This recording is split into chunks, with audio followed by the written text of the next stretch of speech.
আমরা বলতে চাই প্রথমত হচ্ছে যে জাতীয় রাজনীতিতে পেহেলগাম উত্তর অপারেশন সিন্দুর উত্তর যে জাতীয় পরিস্থিতি বিকাশ লাভ করেছে, আমরা এখানে পরিষ্কারভাবে বলতে চাই যে বিদেশে প্রতিনিধি পাঠানো হয়েছে।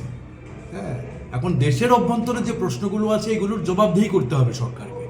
বিশেষ পার্লামেন্ট অধিবেশন সরকার ডাকেনি, বাদল অধিবেশনকে এগিয়ে এনেছে, কিন্তু সরকার কেন এটা এড়াতে চাইছে? আজকে যে প্রশ্নগুলো উঠেছে যে কেন যুদ্ধবিরতি হয়েছে, কার কথায় যুদ্ধবিরতি হয়েছে। হ্যাঁ, বারবার যে ট্রাম্প সাহেব দাবি করছেন যে তিনি বাণিজ্যের হুমকি দিয়ে যুদ্ধ বন্ধ করেছেন দু দেশের মধ্যে, এটা সত্য কিনা? প্রধানমন্ত্রী কেন কথা বলছেন না? দেশের অভ্যন্তরে হিমাংশী নারওয়াল থেকে শুরু করে যারা বলেছেন যে এটাকে সাম্প্রদায়িকভাবে নেওয়া উচিত হবে না, পেহেলগামের মধ্যে দিয়ে কাশ্মীরি কিংবা মুসলিমদের বিরুদ্ধে কিছু বলা চলবে না, কিন্তু পেহেলগামে এবং অপারেশন সিন্দুরকে কেন্দ্র করে আমরা দেখলাম যে সারা দেশে একটা যুদ্ধ উন্মেদনা এবং সাম্প্রদায়িক বিভাজন এবং বিরোধীদের দাবিয়ে দিয়ে একটা রাজনৈতিক লাভালাভের চেষ্টা হয়েছে। গদি মিডিয়া অপরাধীর মতো কাজ করেছে, মিথ্যা প্রচার করেছে, এগুলোর বিরুদ্ধে সরকার ব্যবস্থা নেয়নি। আমার দেশের যিনি সিডিএসও তিনি বিদেশে গিয়ে বলেছেন যে আমার সেনা বিমান নষ্ট হয়েছে, অথচ আমরা দেশবাসী জানি না, দেশবাসীকে বলা হচ্ছে না।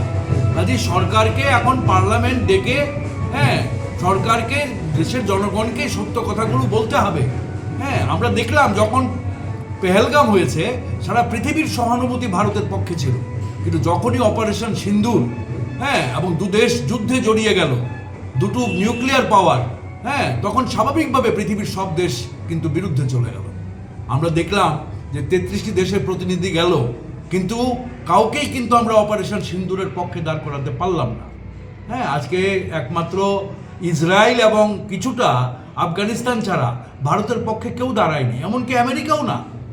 এবং মার্কিনিরা উল্টো কথা বলছে, এখন সন্ত্রাসবাদের বিরুদ্ধে কমিটি করেছে, সেই কমিটিতে পাকিস্তানকে সহসভাপতি বানিয়েছে, ভারতকে বলেনি। G7 বৈঠক হচ্ছে কানাডাতে, দেরিতে ভারতকে নিমন্ত্রণ করেছে।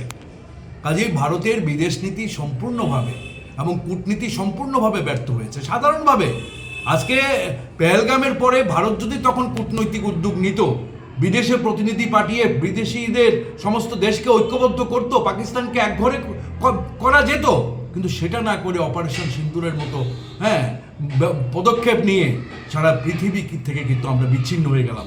বাংলাদেশ, শ্রীলঙ্কা, এমনকি নেপাল পর্যন্ত আমাদের পক্ষে দাঁড়ায়নি। প্রতিনিধি পাঠানো হয়েছে, চীনে পাঠানো হয়নি, কানাডাতে পাঠানো হয়নি কেন?